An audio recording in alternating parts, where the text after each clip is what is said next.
Welcome, folks. Today we are discussing President Trump's policies targeting transgender individuals. Let's dive in. So, the core issue seems to be a significant shift in policy regarding gender identity and affirmation, right? Precisely. Trump's executive orders represent a dramatic reversal from the Biden administration's approach and the stance of major medical organizations that support gender-affirming care.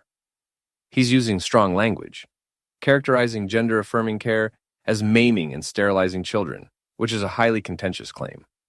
That's quite a strong statement. What are some of the specific policy changes we're seeing? Okay, so several key areas are affected.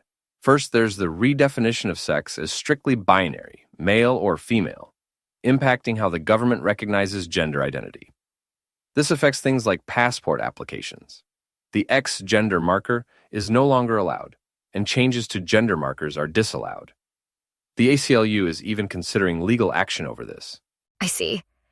And what about the implications for transgender individuals in the prison system? Yes, a very concerning aspect. The order calls for transgender women to be housed in men's prisons, raising serious safety concerns.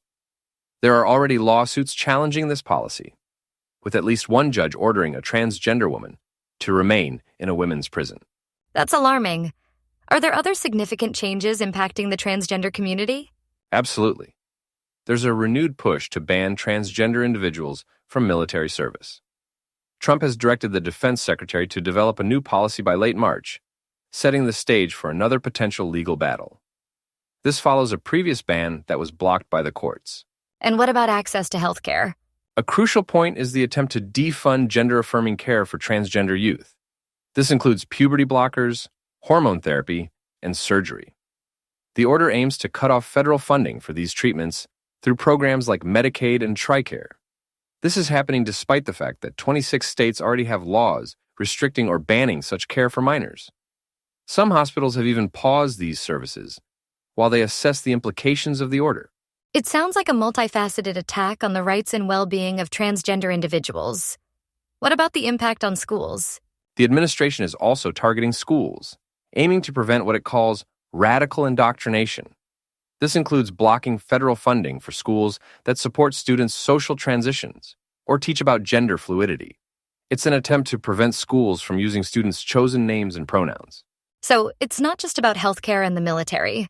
It's a broader effort to restrict the rights and visibility of transgender people across various aspects of life. This seems to be a significant departure from previous administrations. Exactly.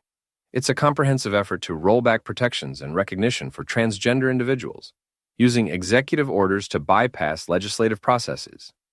The long-term consequences of these policies remain to be seen, but the immediate impact is significant and deeply concerning for the transgender community. Thank you for clarifying these complex issues. It's a situation that requires careful consideration and ongoing monitoring. You're welcome. And to our listeners, thank you for joining us. We hope this discussion has shed some light on this important topic. Goodbye, and stay informed.